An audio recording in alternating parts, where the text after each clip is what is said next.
Hey everyone, and welcome back to Armored Core 6 Fires of Rubicon. On this video, we're doing the mission Ocean Crossing. The combat zone is Western Bellius, Upper Grid 086, Outer Shell. Objective, reach destination. Reward, 330,000 currency, and the details, reach the intercontinental cargo launcher found deep within the Outer Shell area of Upper Grid 086. And this will conclude Chapter 2.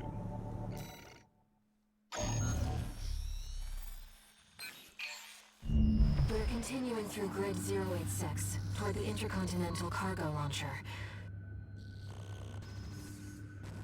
As promised, Carla has agreed to serve as our guide. I'm not sure how safe it is to trust a dozer. But if we turn her down, we turn her knowledge down as well.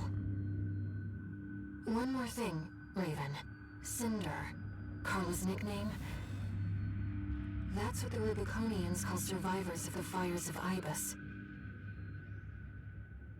But if the fires happened half a century ago, well, it could just be some dozer inside joke.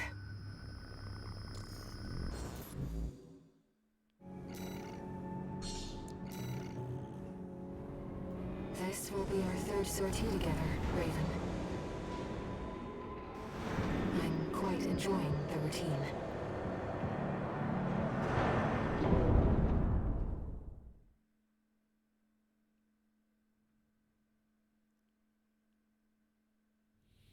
Main system, activating combat mode. Here we go, tourist. I'll lead the way, just as promised. But after this, you owe me one.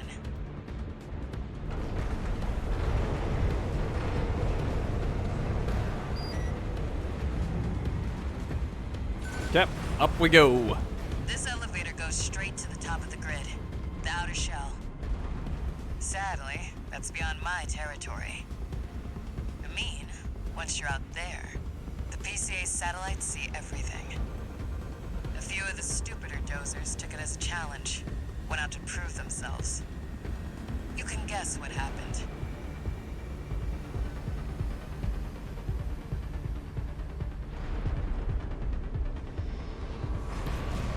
We've arrived at the top, sending you new marker data.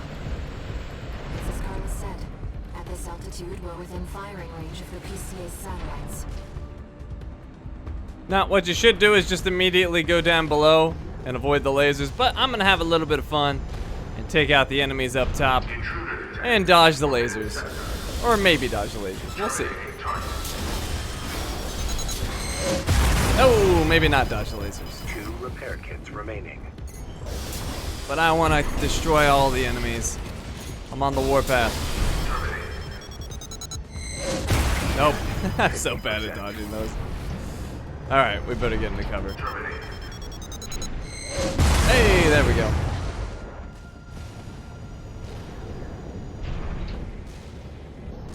That must be the PCA security system.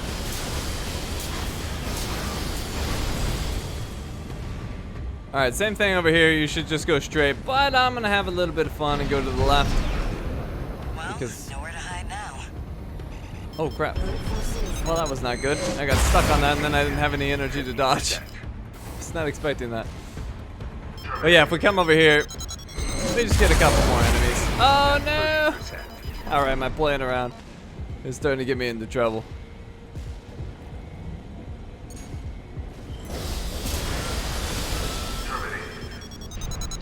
Alright, but I'm gonna finish what I started.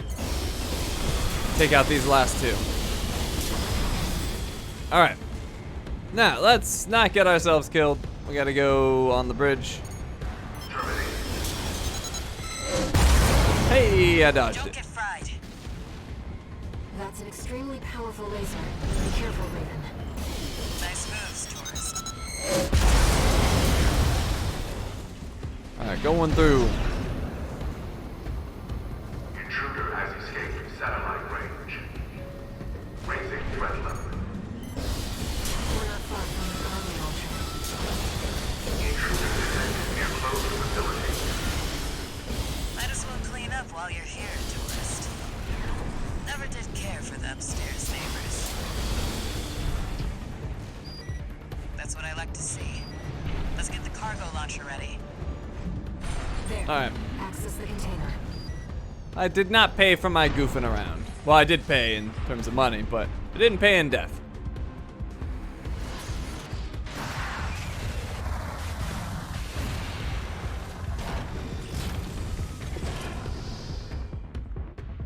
Alright, we're resupplied and we're ready for the boss. Remember to back up. Now, if you could just step inside. Wait. Enemy detected.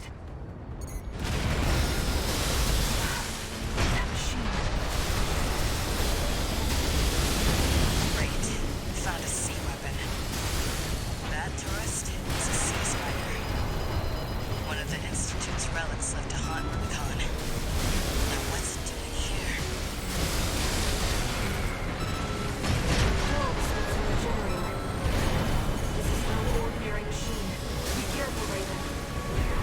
Oh, Machine was created by a bunch of mad scientists, tourist. The fire's by us maintained the Institute. The dirty work survived. 2 repair kits remaining. It's taking damage. Keep it up, Raven. 1 repair kit remaining.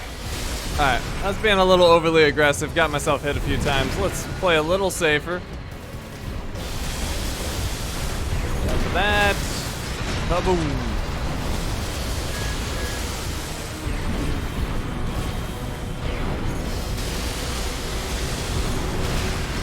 Alright, got it staggered. Big damage here. It should fly into the air for its second phase now. Oh, or not. Oh, there it goes. What the? It's taking off. Another coral response. Watch out.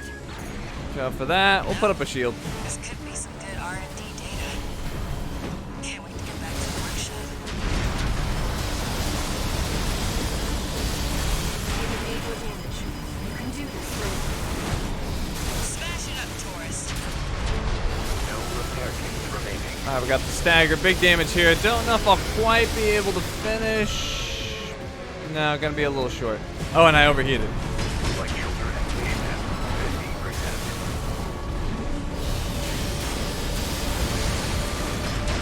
50%. And there's the finish.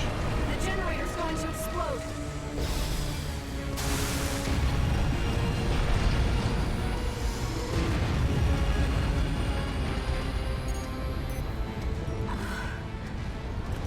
They were using coral for fuel.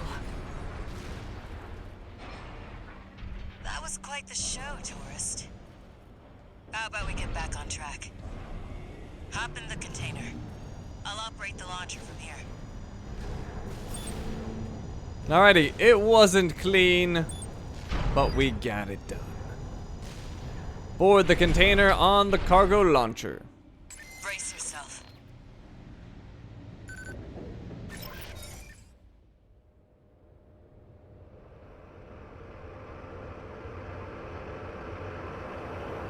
By the way, tourist, you're Walter's hound, right? Well, guess a dog can't choose its master. But still, tough luck. I feel sorry for you, I really do.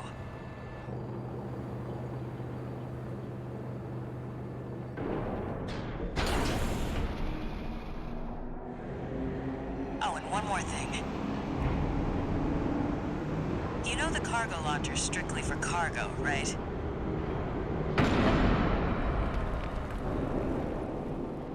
No one's ever used it to launch themselves before. At least not in one piece.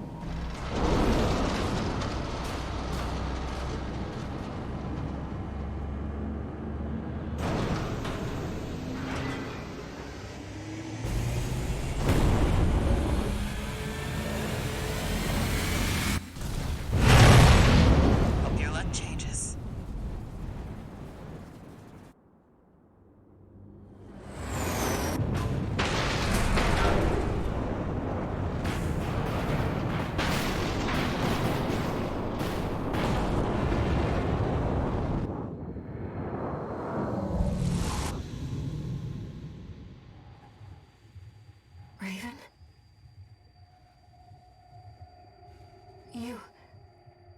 You see it too, don't you?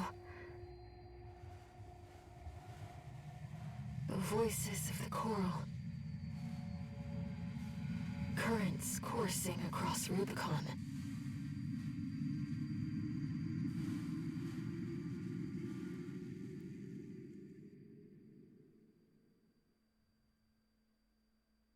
Walter was correct in his judgment.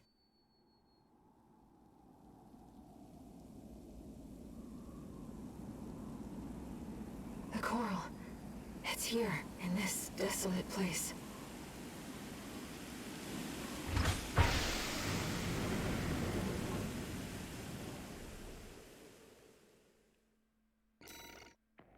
All right, so we got paid $330,000. Our expenses were high, $128,332 from all of my screwing around. Repair costs were $71,812, so that's a bit high. Ammunition was $56,520. We take home $201,668.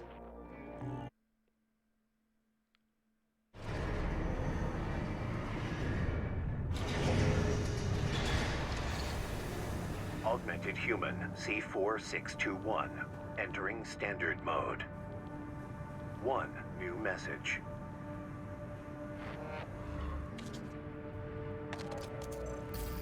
Looks like you've made it to the central ice field, 621. Good. I'm done tying up loose ends. Arquebus found their own way in and are ready to deploy survey squads. And it looks like Balaam's come running after you scoped out the place too. You know what's going to happen. Business as usual. But you can make it work for us. All right, products updated, parts shop. New parts are now available for purchase. I feel like it's been quite a while since we got new parts. Let's take a look. So, for our right arm unit, there is now a siege missile launcher, the WS-5000 Aperitif. Handheld siege missile launcher developed by RAD.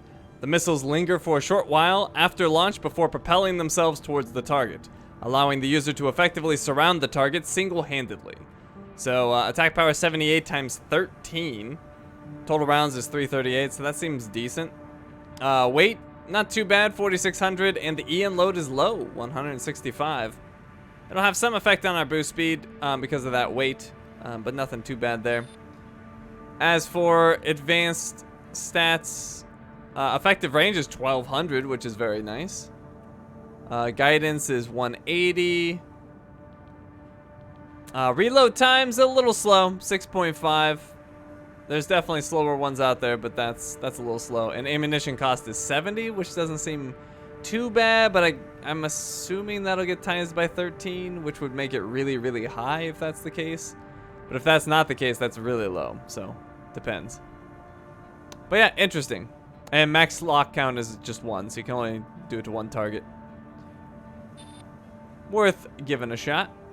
Left arm, same deal. Same weapon. Right back unit, we can get a cluster missile launcher, the WR-0999 Delivery Boy.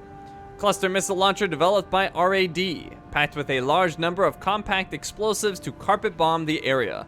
Apparently, this design came from the feverish mind of a coral-addled engineer. So attack power super high, 2133. Impact also super high, 2040. That might be the highest impact of any weapon. If not the highest, it's way up there. But unfortunately, only 20 rounds. That's a big negative for me. Weight is high, 6,890, and the EN load is very high as well. So, yeah, I don't know. The weight will have an effect on boost speed. Blast radius is only 24. That's also a really low blast radius.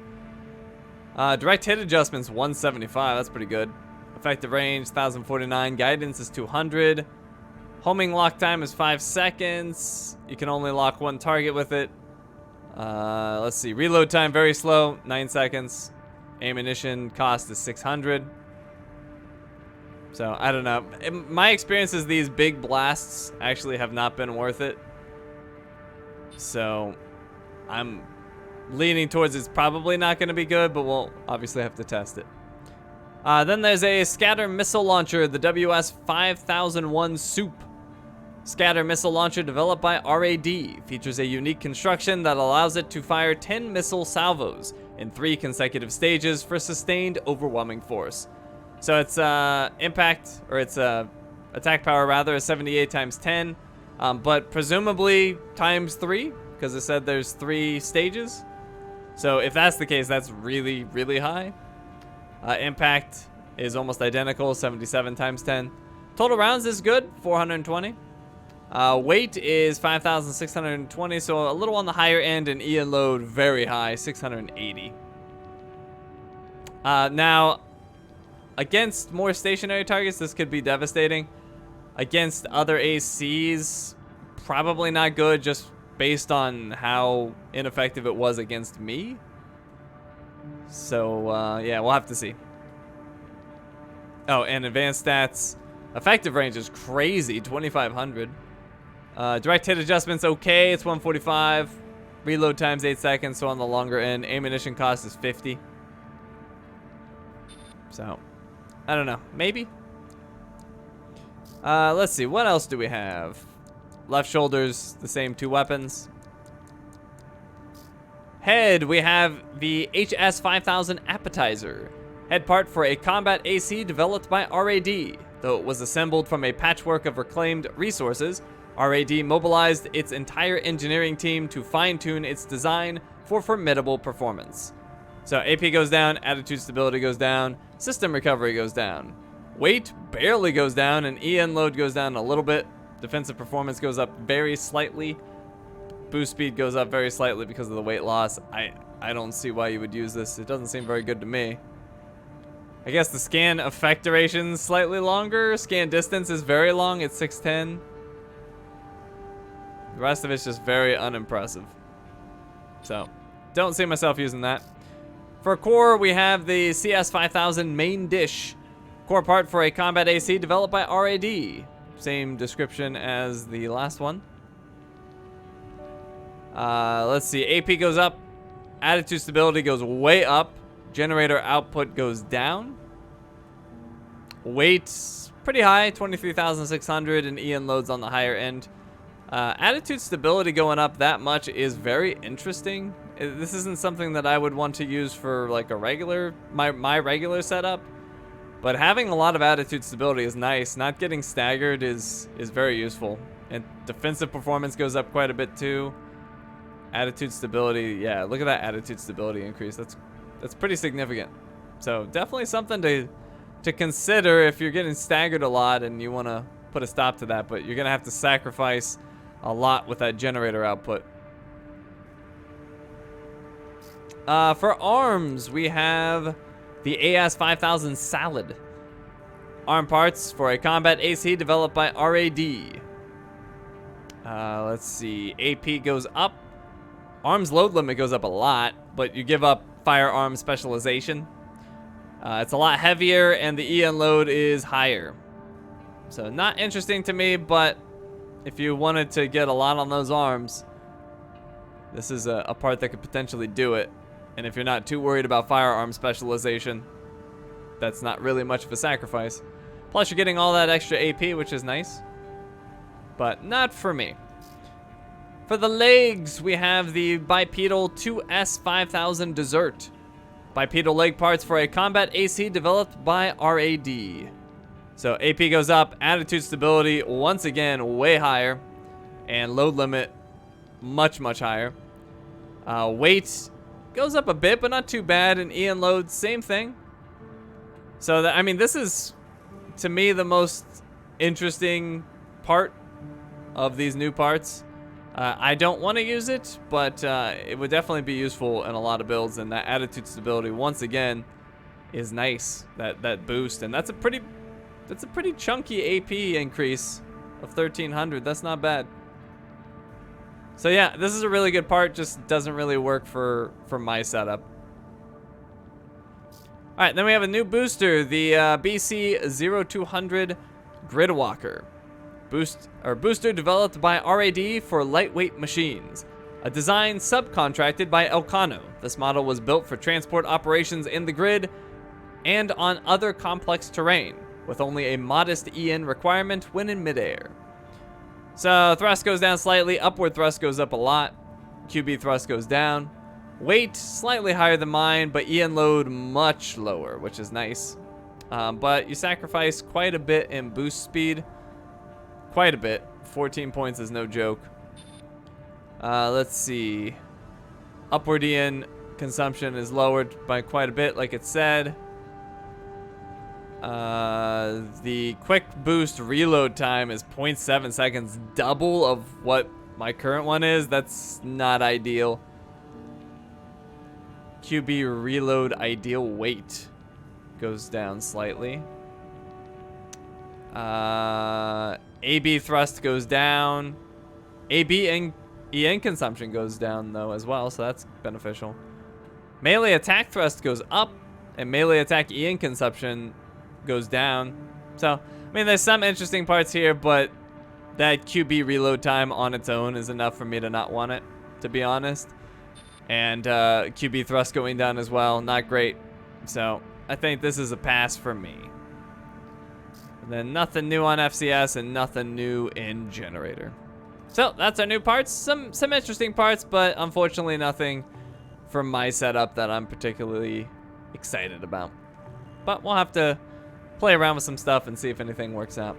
But anyways, we got our mission done. We're into Chapter 3, and we are all done here. Thank you for watching, and I will see you next time.